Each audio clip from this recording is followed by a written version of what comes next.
Thank you, Regina, and welcome everyone to today's webinar, Everything You Need to Know to Comply with the New Silica Rules. I'm Ed Rakowski, Editor-in-Chief of The Synergist, the magazine of the American Industrial Hygiene Association. I'd like to thank all listeners for attending today's event, and especially SGS Galson for sponsoring this webinar. Our presenter today is Bill Walsh.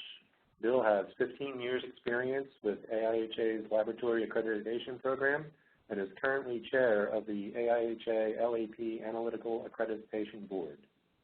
He has worked as an industrial hygiene chemist, a QA coordinator, an operations manager, and a lab director. He has over 30 years experience providing technical advice regarding sampling, which continues in his current position as Business Development Manager for SGS Galson Laboratories. Bill has a BS in chemistry from the University of Illinois and an MBA from Lake Forest School of Management. And now I'll turn the presentation over to Bill. Thank you, Ed.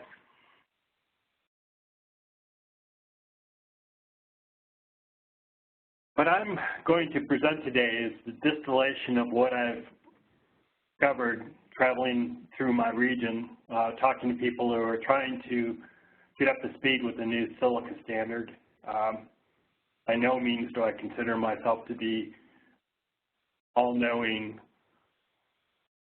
expert on this, but I'm going to show people what I've learned. We can certainly learn from each other.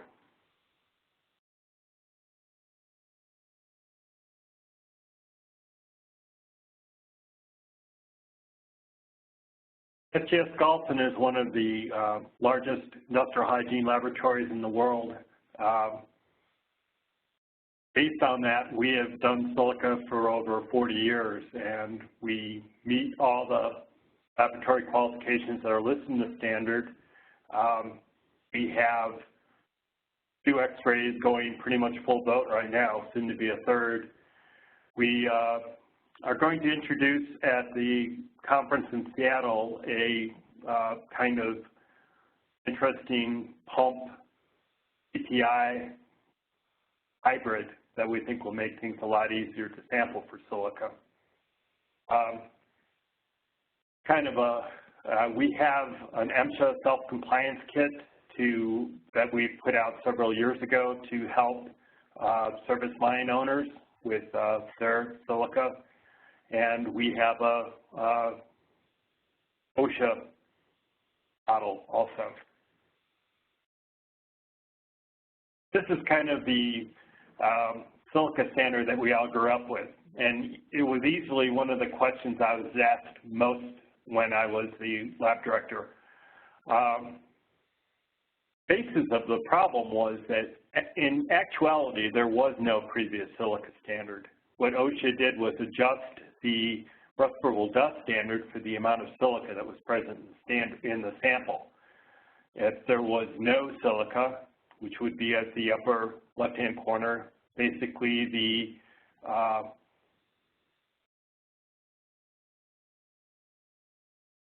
standard came down to 5,000 micrograms per cubic meter.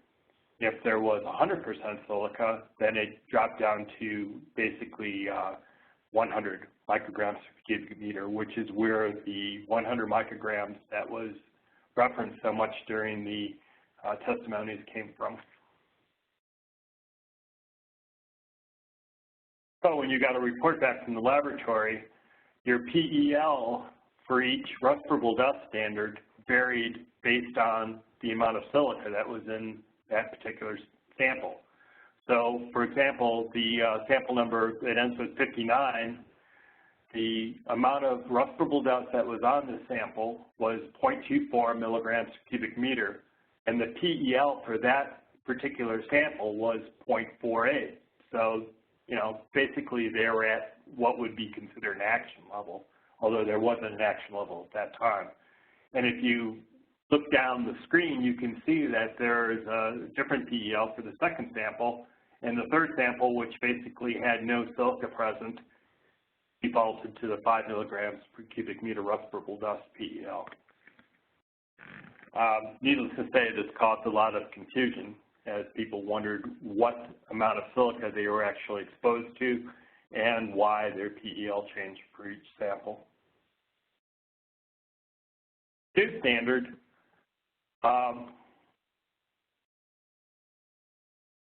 is based on a composite number, and it's important to note that the previous standard for construction marine was based on research back in the 1960s.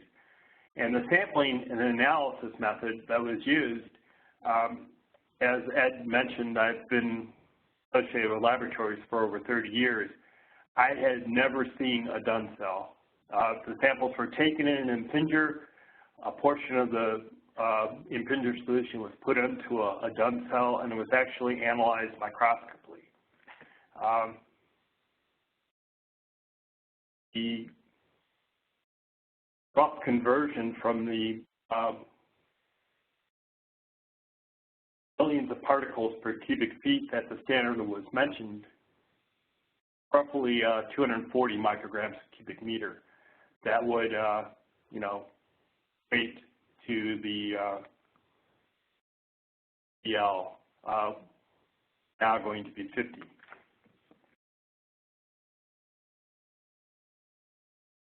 So the key components of the new standard is that there are you know, two standards, one for general industry and marine, one for construction, and the limits are going to be the same for all three. So there is definitely a level playing field. It's no longer a moving target. You're going to see 50 micrograms per cubic meter for all three forms of silica. And I should mention what those three forms are. By far the most common form is quartz, which is what you think of when you think of silica. It's, you know, the sand you see on the beach. Quartz that's subjected to heat and pressure will morph into a different crystalline form known as cristobalite. Even more temperature and pressure will morph quartz to a third form known as tridymite. Now, I see cristobalite quite a bit in, you know, our laboratory practice, in foundries and things like that, where sand is cycled through heat and pressure for multiple trips through the mold forming process. I have never seen tridymite in an occupational health standard or sample. I have seen it in subtle dust samples when Mount St. Helens blew up in, you know, back in the mid-90s. That's the sort of heat and pressure that we're talking about. So normally, you know, when you are sampling under the new standard, the question comes up, well, what do I have to sample for? My general recommendation kind of evolved as we've been dealing with the new standard has been to take at least one sample to document that you only have quartz. Or if you have you know, a very delineated analysis of your particular feedstock that you're using, then you can eliminate the documentation. But you do have to have, you know, clearly shown that what forms of quartz you have present. There is a new action level of 25 per micrograms per cubic meter that has to be taken into account. So just because you're below 50 micrograms per cubic meter doesn't mean you're out of the woods. You might well have to take some actions, record keeping, and some additional sampling. You're above that action level. Action levels are put into place to ensure that over the variability that would naturally occur over time, that you're not going to exceed the standard. So if you have sample levels that are comfortable below 25 micrograms per cubic meter, it's very unlikely that you're going to have exceedances over 50 micrograms per cubic meter. Whereas in between 25 and 50, there are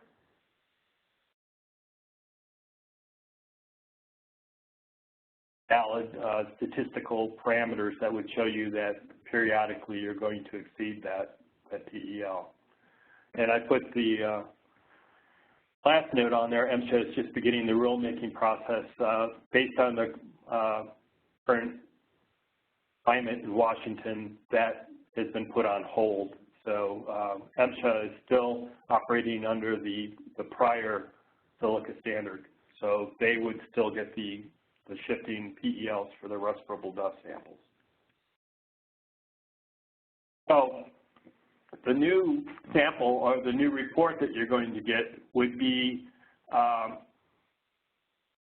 summation of all three forms of silica, if you ask for all three forms.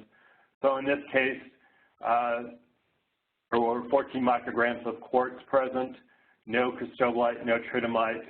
So the total silica, which is summation of those three forms, equates to 12 micrograms per cubic meter, which is comfortably below the PEL in this case.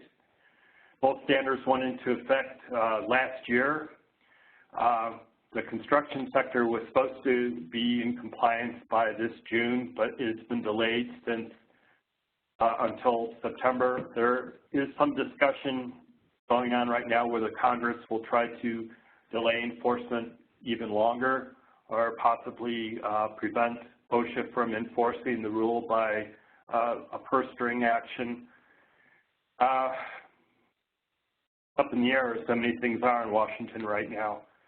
But has been pointed out to me as a parent with two daughters who are lawyers, that it has been, written into law that silica is a hazardous material. So certainly whether you're in compliance or not, or whether OSHA is trying to force their standard on you, there is the possibility that legal actions could be taken based on your lack of compliance. The new standard mandates a written exposure control plan. This plan has to be available to all employees, reviewed annually, and updated as needed. I would make a suggestion that you make this written plan as general as possible. Look at your process and try to look at each operation within that process and estimate what your exposures are going to be, and then supplement that written plan by SOPs that aim to a particular type of machine that you're using if you have more than one choice, or a particular sub-process. For example, the sector I'm working in a lot right now is construction. And construction general contractors, of course, go to many different construction sites. You want to be able to write your plan in a general enough way that you're not going to have to write a new plan every time you go to a new site. So if you do grinding, cutting, chipping, sawing, you would write a general plan that would outline the hazards and the types of controls that you're going to put in place, and then maybe supplement that with some site-specific notes that would become part of the plan, part of the record.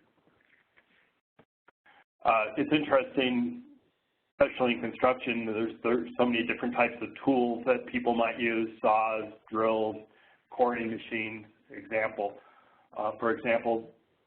One suggestion that you might be able to do would be to have a spreadsheet listing all your tools, what your potential exposure is for that particular tool, and science measures that you're taking to ensure that you don't have an overexposure. And that could be more of a living document that's updated as you get new tools or retire old ones. But you would have to keep that documentation, of course.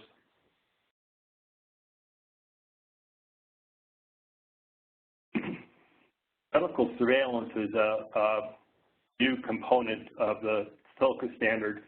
One thing I try to make an analogy to is kind of a hearing conservation plan. In looking at this, it looks like it's kind of modeled along the same way, where you have baseline measurements and then you do periodic measures, you control exposures to high noise areas, that sort of thing. But there are questions that have arisen, and I actually think that's one of the reasons that there was a delay for the construction industry.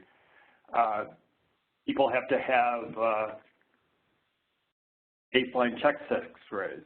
Well, if you're a construction general contractor, you use many subs based on each particular project that you're working on, and those subs may well use a floating transient staff from their local union halls or hiring offices or whatever based on their particular manpower needs. So that trickles down to who maintains all the records for these people and how many x-rays would a person have to get if you're a masonry worker and you work for 3 or 4 general contractors over the course of the year. Are you going to have that many chest x-rays? It's one of the questions that needs to be answered.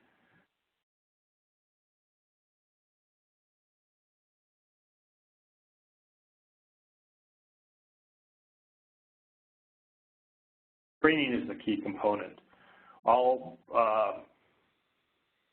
employees that have a potential exposure to silica need to have a training program similar to their HAZCOM program. In fact, silica should be incorporated into the HAZCOM program, outlining in particular the health hazards of silica, silicosis, the increased potential for lung cancer that might be in place, measures that you implement to control exposures during the different operations that might have potential exposures, including the normal OSHA hierarchy of substitution or elimination, engineering controls, respiratory protection, and work practices. Not so much work practices to minimize exposures by rotation, but work practices such as standing upwind of the saw, for example, and things like that.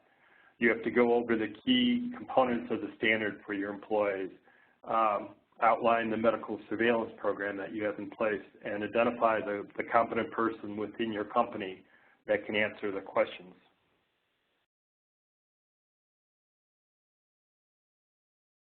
Record keeping is another problem. You have to keep track of all the air monitoring that's performed, the medical surveillance, tasks that are being performed, laboratory analysis method that's used, PPE that might be worn by that employee, and you have to keep organized tables of each employee and the similar exposure group, which is what SEG stands for, the members of that particular exposure group. As a rule of thumb, I recommend when I'm talking to my clients that they go through and segregate their employees into similar exposure groups. I've noticed that, some construction companies, general employee, you might only have one similar exposure group because everybody pretty much does all jobs. If you have people that are baggers or loaders or maintenance workers, well, then you have, at instance, 3 different groups. And then list out each employee that's a member of that group and initially try to sample about 25% of the members of each group.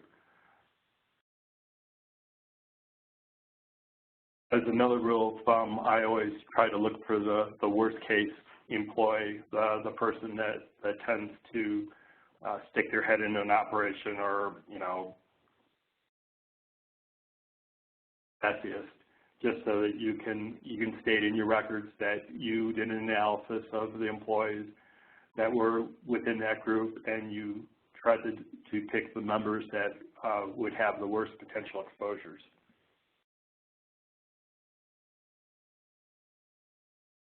Area regulation is another component. Such as with noise, high potential exposure limits are going to have to be have limited access and signage showing that potential exposures exist. Now, this could be a temporary barrier on a construction site or within a plant, it could be, you know, a fencing. But within high silica exposure areas, employees must wear a respirator.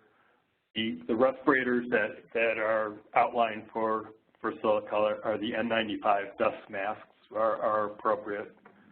And in order to be work in that area, employees must be in a defined respiratory protection program, including training on proper fit of the respirator and training on facial hair and have initial fit tests done. Housekeeping is an interesting area. I know in the past when I've gone into to plants, compressed air is a very common way of getting rid of dust off countertops or off people's overalls or whatever. They'll no longer be able to do that. Dry sweeping will no longer be able to be performed. So if you're on a job and you've modified your operations to wet cut or wet drill or something like that, you have to make sure that the slurry that's produced is not allowed to dry, or that you can vacuum it up using a HEPA filter vacuum to prevent the dust from being re-entrained. And it's important to note that it has to be a particularly designed vacuum cleaner for very small dust. We're talking about dust particles that are less than 10 microns in diameter. So a normal shop vac, for example, the respirable particles will go up right out the back of the vacuum cleaner.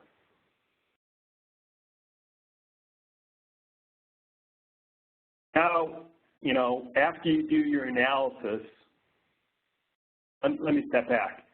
A lot of times people want to just jump in and start doing sampling immediately. Sampling should be the third or fourth item on your checklist of how to meet the new standard. The first and most important thing to do is sit down, analyze your processes that are in place, identify those processes that are likely to produce overexposures, look at the possibility of modifying operations.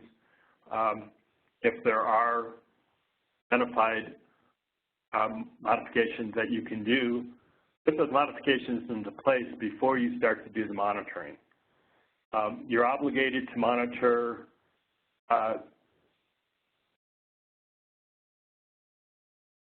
to demonstrate that each process where there's a high potential for exposure is, in fact, employees are protected below that action level.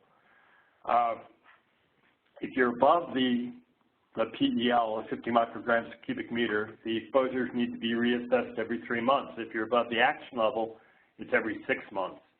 And if you put modifications into place and you can demonstrate exposures below the action level 2 times, at least a week apart, then you can discontinue the monitoring. You have to reassess this if there's any production changes or work practices. So again, construction people, that would probably be a job project. This is of course the outline of the process of industrial hygiene, where you recognize hazards, evaluate the hazards, control the hazards, and it's a never-ending process. Recognition of the hazard can be evaluated and controlled without taking a sample. You eventually have to sample to demonstrate compliance with the standard, but you can certainly take actions without having to wait for a piece of data from the laboratory. So when you come to monitoring, you can use what's known as Table 1. There are 18 control measures listed. And it, you know, such things as wet drilling, wet vacuuming, things like that. If you follow those 18 control measures, then essentially you're excused from following the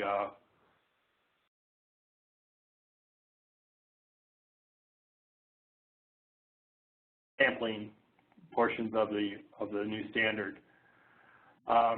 Objective sampling is key to a lot of future compliance, where if you can build up data and you can say, well, wet grinding tends to produce this level of exposure and it's consistently below the standard, you can effectively say, you know, when my employee does this operation, I know that they're going to be below the action level, and I don't need to take any precautions.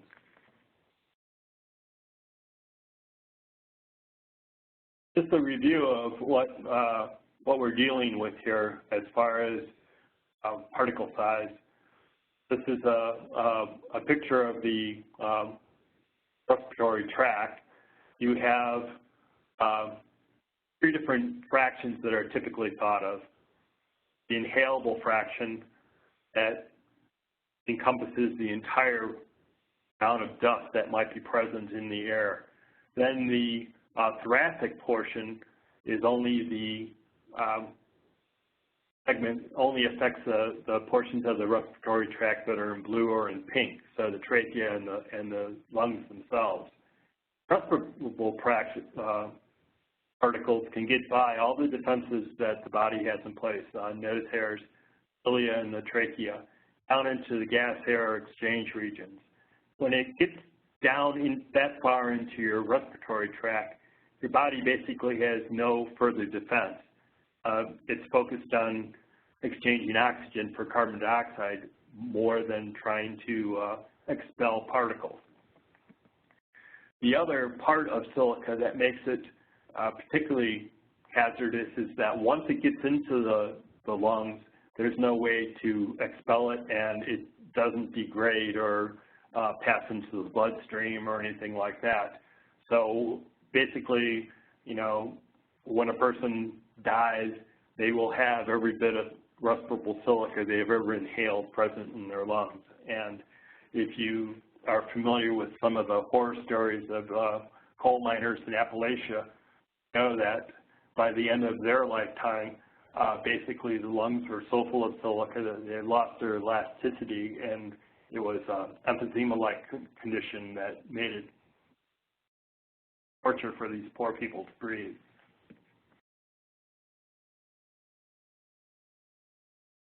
In order to do respirable dust sampling, you have to screen out all the larger particles. Traditionally, this has been done using a cyclone sampler, and here are 4 common types of cyclones. You have the Dor Oliver that's used by OSHA and MSHA, the BGI or GK that's used, it's used a lot to take thoracic portions. It's also used in Europe quite a bit. The third form is the SKC aluminum cyclone. That's kind of the standard at this point. And then you have another European model, Higgins Dual. Cyclones work, to go back up, you can see there's where the arrow is on the SKC cyclone, you can see a slot. Air enters into the cyclone on an angle, which causes it to spin around, hence the term cyclone. At a particular speed, particles of a desired size are going to be sucked up into the cyclone and deposited on the filter, whereas the heavy particles will not be entrained into the spinning air and drop down into the grid pot. Because of that, all cyclones have to be run at a very specific flow rate in order to capture the right fraction of particles. If you run the cyclone too fast, you're going to suck large particles onto the filter. If you run the cyclone too slowly, some of the desired 10-micron particles will drop down into the grid pot. So although each of those cyclones has its own flow rate, it's very important that you maintain 5% of that flow rate. So for example, Dora Oliver is at 1.7, whereas the BGI or the GK is at 4.2 liters per minute. This all is for the effective 50% per micron cut point. Generally, yeah, as I said before, the generally accepted criteria is that the pre and post calibration for your pumps should be within 5% of this desired flow in order to make sure that you've captured action. Just an example of what you do to calibrate a cyclone. The SKC has a sleeve that goes over the bottom of the cyclone to effectively cover up the slot. For Oliver, you would use a calibration jar and hook up to a calibrator. In this case, the illustration is a rotometer, but a dry cal or a primary or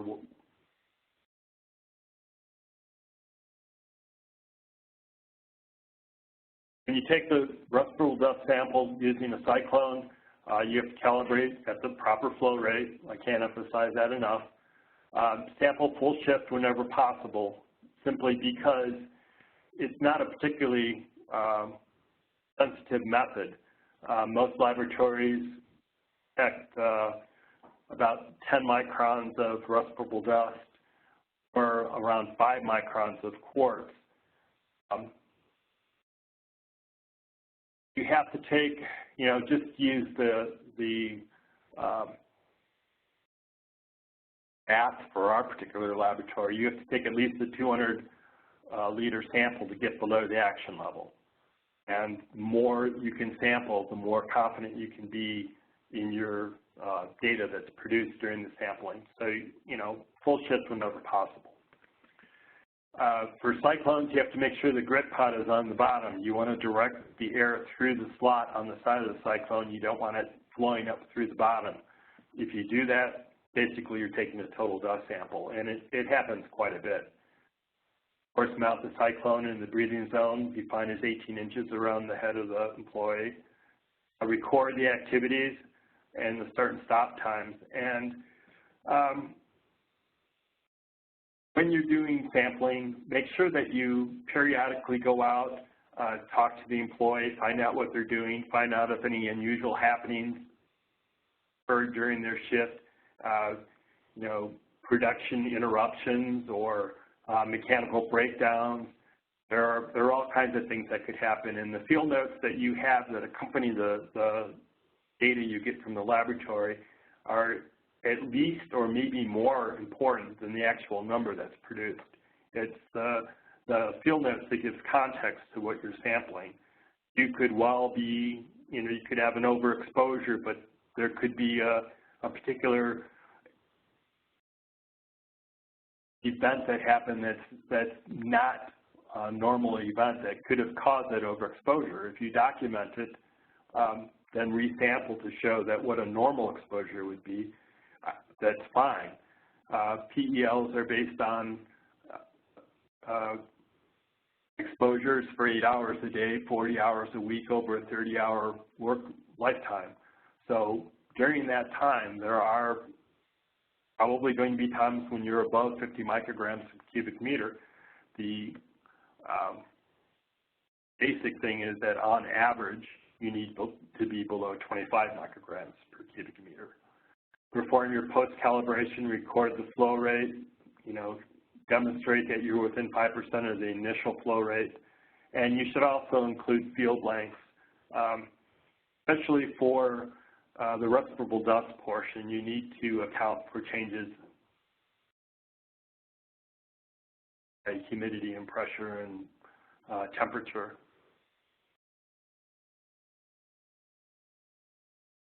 Don't turn the cyclone upside down. This is probably the biggest downside of using a cyclone. Many operations that employees are involved in, it's almost impossible to keep the cyclone from turning upside down. It's kind of similar to sampling with an impinger. It was almost impossible to keep an impinger from turning upside down and sucking the solution into the pump. But you have to be careful if you're using it that the cyclone doesn't turn upside down. Otherwise, the larger particles that are captured in the grit pot will fall onto the filter and you'll get over an exposure. Cyclones can be used multiple times. It's important to clean them carefully. You don't want to really rub the interior of the cyclone. When you look down on a cyclone, you'll see a very shiny area. You don't want to scratch that because particles that are spinning around on the cyclone could hit that scratch, fall down, and be counted as a heavy particle instead of a light particle. Alternative to cyclones that's becoming more and more popular are the parallel particle impactors. And instead of using a cyclone technology, it uses a particle impactor technology. It meets the ISO point curve very well. 3 different models, 2, 4, 8 liters per minute, so that you can, collect a air shift. The advantages to it are certainly that it removes most of the problems with the cyclones. If you have technician staff in the sampling, it's sometimes difficult for them to load the cyclones. It's difficult sometimes to get a good seal around the side of the cyclone. You have to worry about the cyclone tipping upside down or moving within the holder during the course of sampling. All that goes away. The downside is that at least the ones that we provide are single use. I believe SKC does make I haven't investigated their use very much.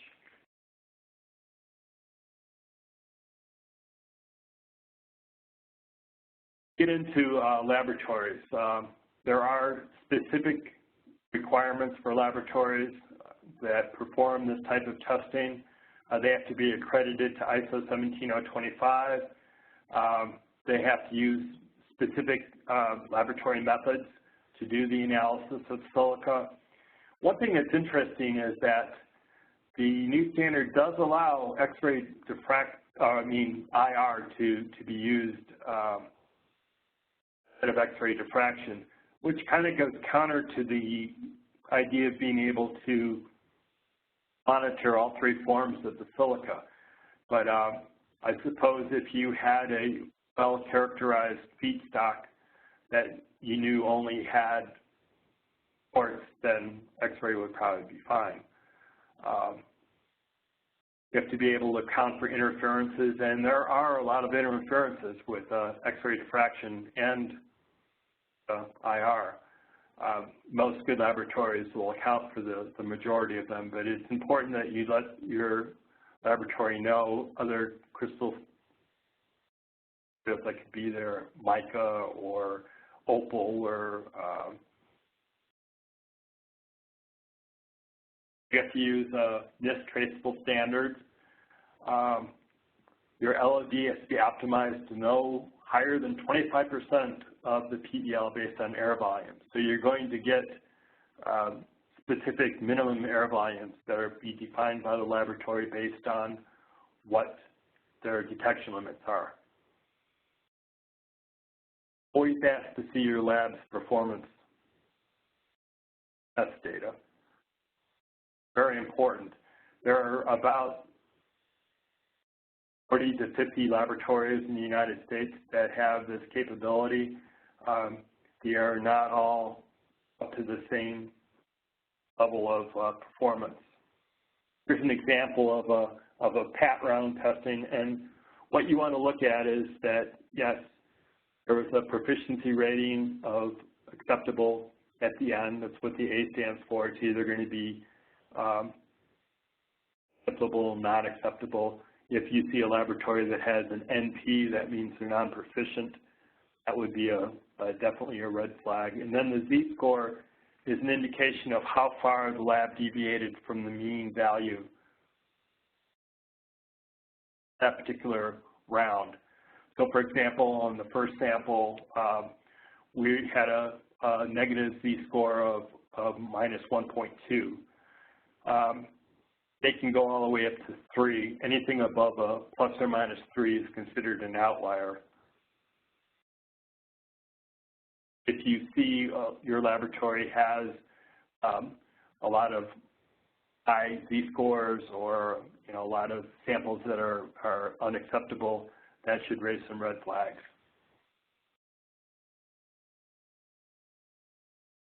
Just to show you kind of a glimpse into the black box that most people consider laboratories to be, there's a two-step analysis for silica analysis.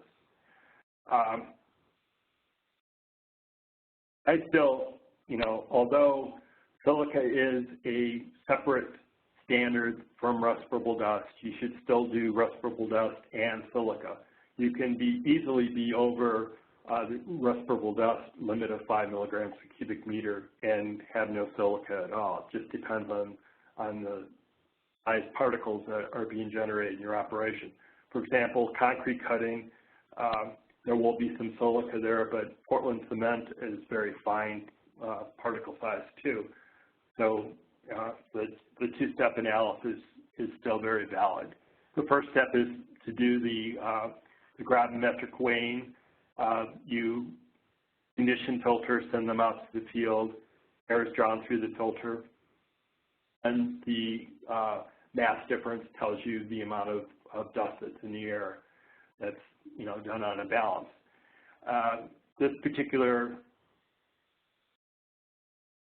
talk will focus more on X-ray diffraction than IR. That's a picture of an X-ray diffraction instrument. And you can see behind the plexiglass screen, there's an auto sampler that loads filters into a chamber. The chamber is spun to average the orientation of the crystals that are present on the filter, and then an X-ray is bounced off the face of the filter. And just as if you stick an ore or your hand into water and it appears that the ore is bent, the X-rays are diffracted angle, and each form of silica has a very specific set of angles that will diffract the X-ray beam, and then a detector hung up through an arc of angles and measures the X-ray intensity at each angle. We know the 3 that are of interest for silicon, and based on the X-ray intensity at those angles, we can tell how much is there. It's also a good way of telling potential interferences, because you can ratio the primary, secondary, and tertiary angles for each form of silica, and the ratio should be as expected, and you can eliminate some of the primary using the secondary to quantitate. Example of a X-ray chart that's produced by the scan as the detector arm swings up through an arc. You can see the different angles and the intensity at each angle. The peak area is measured compared to a 5-point standard curve, and then the amount of quartz crystalline tritonite that's present in the sample is calculated.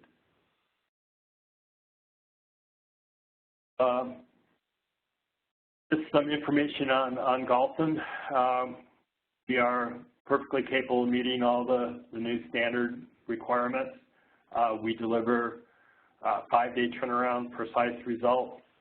We have the OSHA and MSHA self-compliance kits. This includes free sampling pumps, free media, the use of cyclones. We can provide the 2 liter per minute PPI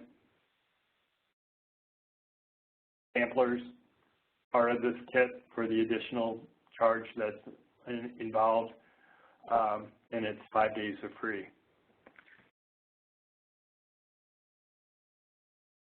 SGS is our parent company now. Galson was purchased by SGS about 3 years ago.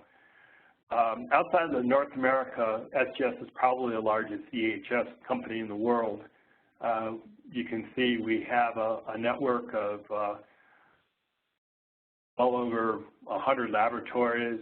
Now it says 90 in there, but 100 laboratories. We're in at least 120 different countries. Local experts that are dealing with the local regulations.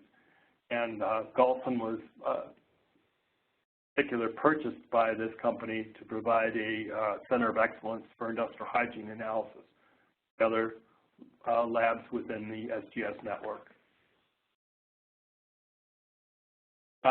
There's my contact information. I realize that as people listen to the talk, they may not have questions occur to them until after the talk's over. I would be happy to entertain any questions by email or give me a call. I'd be glad to talk to you.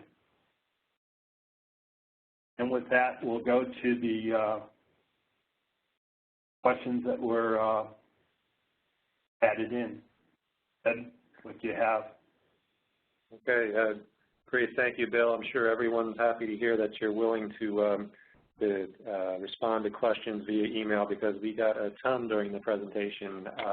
We have about 12 or 13 minutes before the top of the hour. We'll try to get it to as many questions as we can. Start off here with a question from Patrick. Yes, on construction job sites, the conditions change constantly. What methods exist to take air samples during work tasks to monitor silica dust concentration? That's an interesting question, and it's one of the things that it's being worked out kind of on the fly. My own recommendation for that is that you know, if this is one of the cases where your similar exposure group is basically all the employees you have on the site, just let them go through their normal workday, monitoring them for the entire 8 hours, rather than try to do task-specific tests. You may want to get an idea of which tasks are the most dusty, and you might have to do the signage, you know, temporary placards or something like that to isolate that particular area. But I would try to do 8-hour shift samples so you can see that an employee doing a variety of tasks, what their exposure would be. Okay. Another question from Thomas. He asks, if a worker is exposed to silica above the TLB, is the exposure OSHA recordable? The TLB is actually more stringent than the PEL. I believe the AIHA TLB has dropped down to 25 micrograms per cubic meter as opposed to 50. So it's a more stringent number. Caroline asks whether you know why fracking is accepted in the rule until 2021. I do not. I know that fracking was one of the original operations that NIOSH has done a lot of work on, and the industry itself has done a lot of work containing the silica that's used during the process.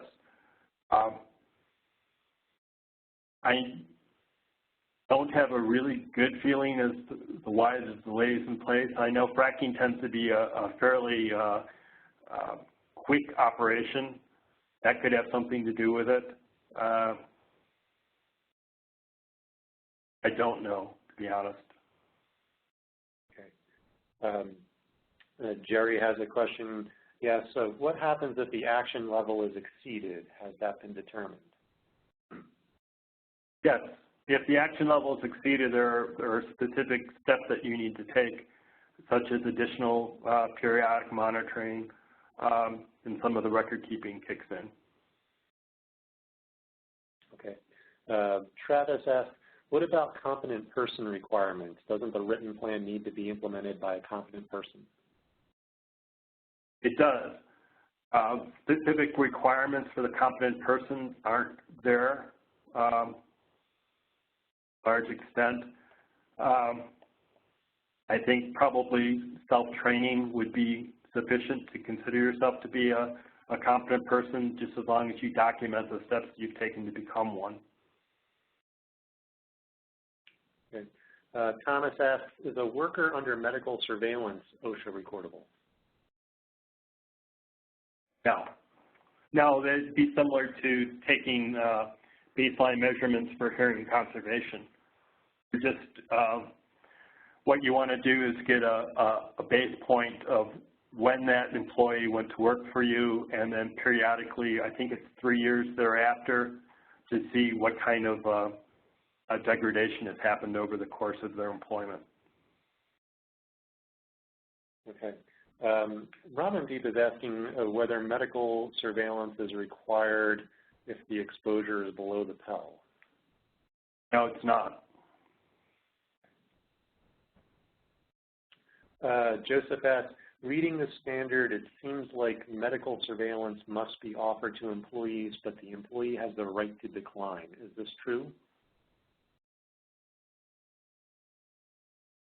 That kind of gets into a HIPAA question.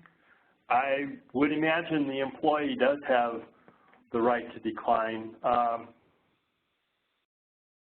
That would be something that you would need probably an HR legal opinion as to whether then that employee could be prevented from working on your site. Allow you to meet the medical surveillance requirements of the standard. There are some patient right aspects linked with the standard. For example, when you get the X-ray and the X-ray is red, yes, your employer will know respiratory tract at that point. That might be one of the aspects of the. Okay.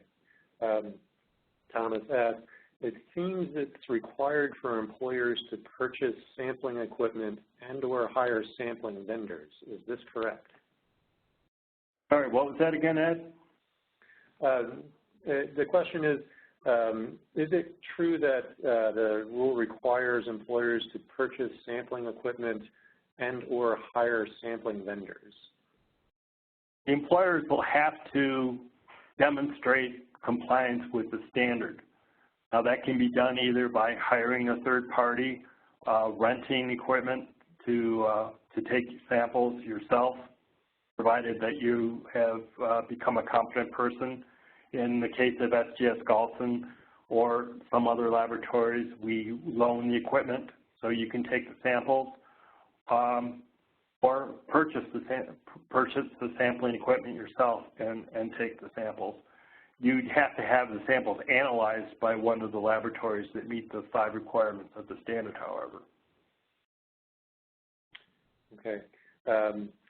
Next question, does the construction standard include the regulated areas requirement? Yes. Okay. That's one of the big questions right now.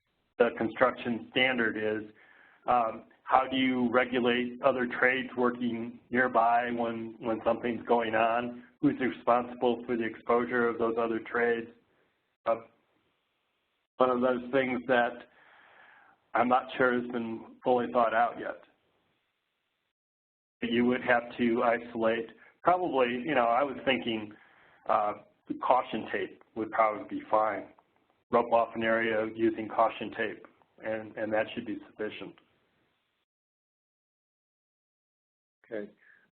Thomas asked, if an employer has historical data on previous silica monitoring and sampling on the same type of activity, would this be acceptable under the standard?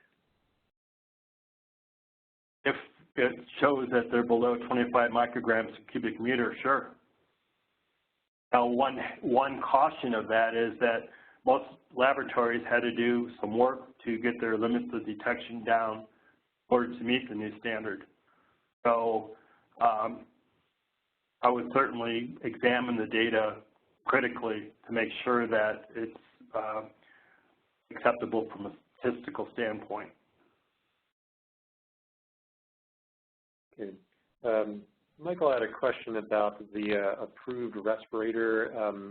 He says, is the N95 dust mask the approved respirator?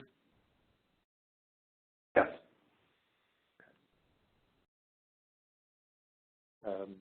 George asked, I guess there was a comment in the chat that there are exceptions to the dry sweeping and vacuuming requirements. What are those exceptions and to whom do they apply? I honestly do not know.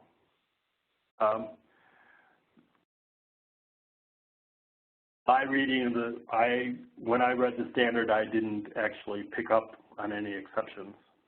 I would imagine there, you know, as in any other case, if engineering controls aren't practicable, then probably dry sweeping would be acceptable if the employee is protected in other manners.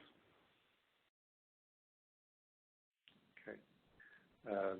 Question from Kurt, who asks, if a test is conducted and no issues are found, in other words, the sample is below 25 micrograms per cubic meter, how often does retesting need to be completed? That's the kind of the nebulous, as long as nothing changes scenario.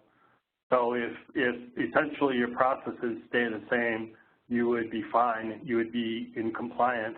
If you materially change the process, then you would have to at least test again to make sure that you're still below the action levels.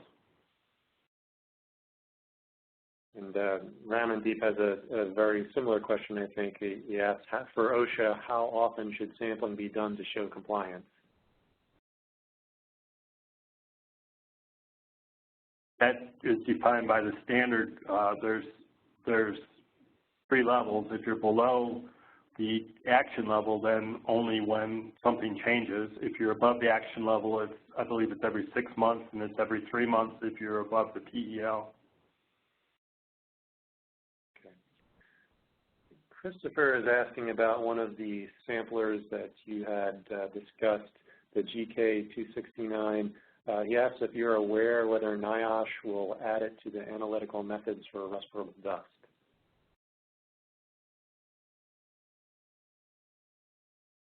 No, I don't. NIOSH is doing a lot of work right now on the amount of dust that's entrained on the inside of the cassette. So I'm not sure what their particular emphasis would be at this point. Certainly, you know, from the standpoint that it meets the cut point, I would think it'd be fine. I don't know why it wouldn't be acceptable to NIOSH.